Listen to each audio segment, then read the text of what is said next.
అవుగాని ఇప్పుడు అంతా ఆన్లైన్ కథనే నడుస్తుంది కదా. ఆఖరికి కొత్తిమీర కట్టలు డబల్ రొట్టె ప్యాకెట్లు కూడా ఆన్లైన్ అనే పట్టుకొచ్చుకుంటారు.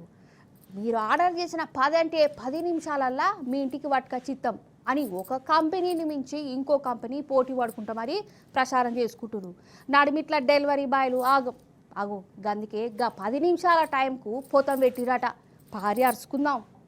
ఆర్డర్ చేసుకున్న 10 నిమిషాలల్లా మీ ఇంటి ముందుకు వస్తాయని ఈ ఆన్లైన్ల సామాన్లు సప్లై చేసే కంపెనీలు అడ్వర్టైజ్లు చేసుకుంటాయి కదా.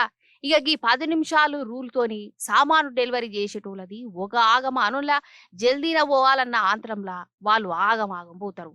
టక్కర్లు కూడా అవుతున్నాయి.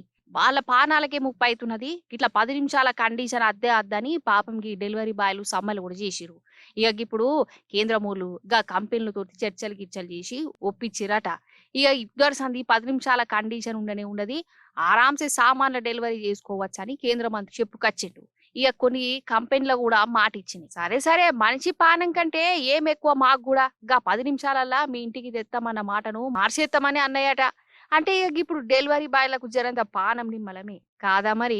జల్దీన పోవాలి, జల్దీనే ఇయ్యాలి, లేకుంటే కమిషన్ పోతుంది, నౌకరే పోతుంది అన్న భయంతోని వాళ్ళు వెనక ముందు ఆలోచన చేయకుండా రయ్యబోతుంటారు. మోసపోసుకుంటూనే పని చేస్తుంటారు. ఇట్లా ఆగం పని చేయబట్టి కొందరు పానాలు కూడా పోతున్నాయి. ఇక ఇదివరసంది గసంటి ఉండద్దని ఈ 10 నిమిషాల కండిషన్లు తీసేసిరు. ఇక డెలివరీ బాయ్లు ఆరాంసే పని చేసుకోవచ్చట. ఇక